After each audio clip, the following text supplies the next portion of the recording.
Hi, this is Fabian Trahan, and welcome to Ectophobia Radio, the Paris Sanctum Podcast. Episode 13. Welcome to the Paris Sanctum Podcast. This is your host, Fabian Trahan. I hope everyone had a great Thanksgiving. And speaking of Thanksgiving, when you think of Thanksgiving, you think of Plymouth Rock. You think of the Pilgrims. Let's focus a minute on Plymouth. Plymouth, Massachusetts, which is roughly 40 miles from Boston. Plymouth is considered America's haunted hometown. It was historically known as Plymouth. The town holds immense prominence in American folklore, culture, and history. Plymouth was the site of the first colony founded by the Mayflower Pilgrims in 1620, when they had broken away from the Church of England in search of free land. Before the arrival of the Pilgrims, Plymouth's location was a thriving village of the Wampanoag tribe called the Patuxet. It's the oldest municipality in all of New England and one of the oldest in the United States as a whole. The town thrived as a center for fishing, rope making, and shipping. Today it continues to act as an active seaport, but its primary industry is tourism due to its plethora of history. The settlement faced many challenges in its early years. It claimed both Pilgrim and Native American lives, including harsh winters, disease, and famine. With this much history, stories of eerie museums, cursed cemeteries, and haunted state parks are commonplace. Keep in mind that Plymouth itself was built over a historic Native American settlement that was wiped out due to the plague. Not all places in Plymouth are haunted, of course, but one could imagine a few spirits around places like Burial Hill. Burial Hill is one of the oldest burial sites in the United States, with sailors buried in mass graves and devilish imp-like creatures roaming the grounds. On the National Register of Historic Places, Burial Hill has been in use since the 1620s, when the first pilgrims started to lay their dead to rest on the grounds. Many Mayflower passengers are buried there, including Governor William Bradford and William and Mary Brewster. The last burial took place as recently as 1957. The earliest grave markers were made of wood, and many did not stand the test of time, leaving plenty of grave sites unmarked. Known as one of the most haunted places on the South Shore, Burial Hill is the final resting place of over 2,500 people. One such tragic instance filled the grounds here with bodies of the dead. It's the day after Christmas in 1778. Frigid weather is settling down into Massachusetts, and the crew of the ship General Arnold decides to seek refuge from the icy waves in Plymouth Harbor. Their efforts are in vain when the ship runs up onto a sandbar just northwest of the breakwater and begins to leak. More than 100 sailors, then soldiers of the Revolutionary War, are forced onto the deck where the frozen waves pummeled them. Captain James McGee tells the crew to put rum into their shoes to prevent frostbite, but many sailors accept their fate and drink the rum instead. Frostbite and hypothermia kicking in almost instantaneously.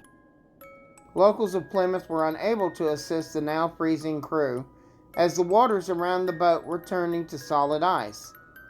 When the townspeople were finally able to come aboard, almost 2 whole days later.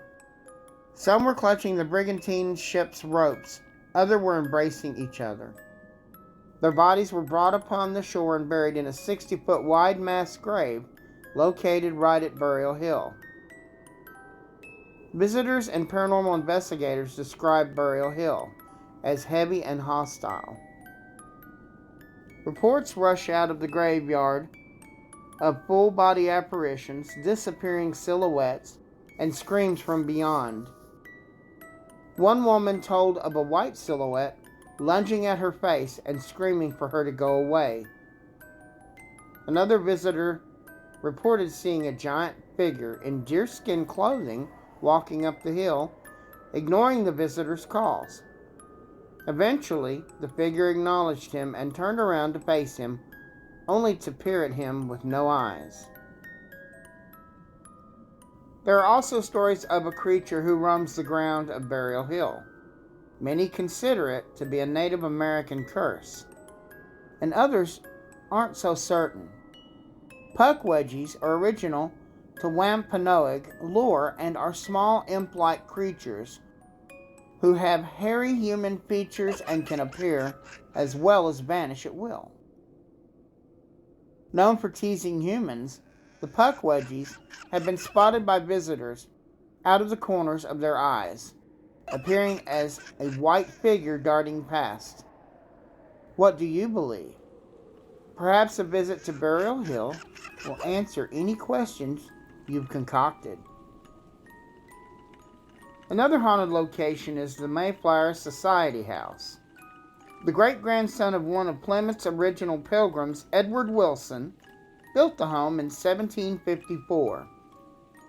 Since he was a loyalist who sided with the Tories during the Revolutionary War, he was eventually run out of town.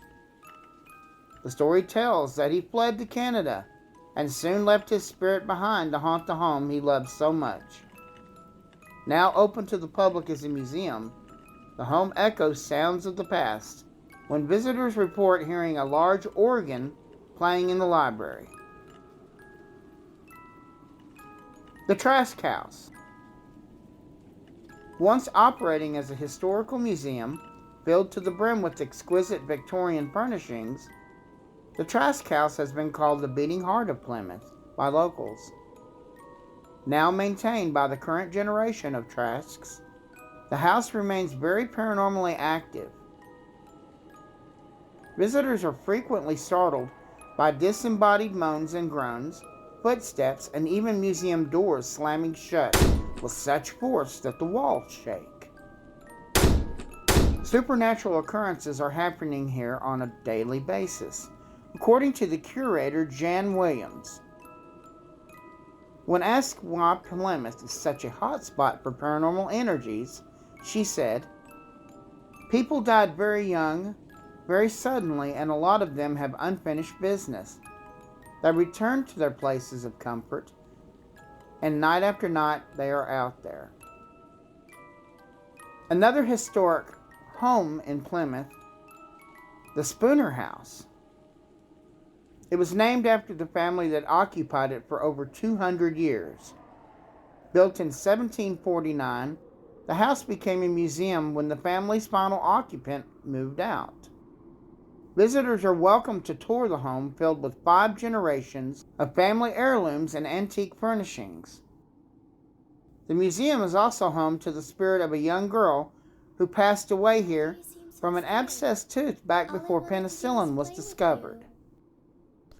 Locals report that she'll invite you into the home or peer curiously out of a window when you knock on the front door. And then there's Coles Hill Crypt. Coles Hill is the site of mass burying during a time called the Starving Time, which occurred in Plymouth in the winter of 1620-1621.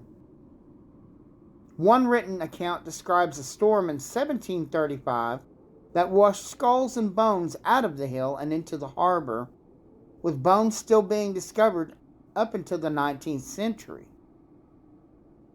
In 1921, the remains were finally laid to rest when they were interred in a granite crypt on the hill named the Sarcophagus, 100 years ago from the time of this podcast. At Coles Hill, there's an inscription on the stone of the crypt that says, "The monument marks the first burying ground in Plymouth of the passengers of the Mayflower. Here, under cover of darkness, the fast dwindling company laid their dead, leveling the earth above them lest the Indians should know how many were the graves." If you're curious enough to check out the crypt, don't be surprised when you hear the sounds of talking from inside the cold stone walls.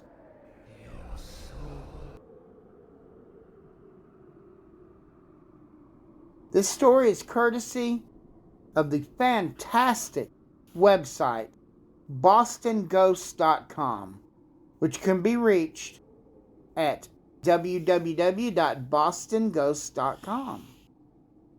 The sources cited here are both from Boston Ghosts as well as Wikipedia. Background music courtesy of the Music Factory, which can be found on YouTube. Thank you for listening to episode 13 of the Parasanctum Podcast. I hope you take care with whatever you're doing. Catch you next time. Bye-bye.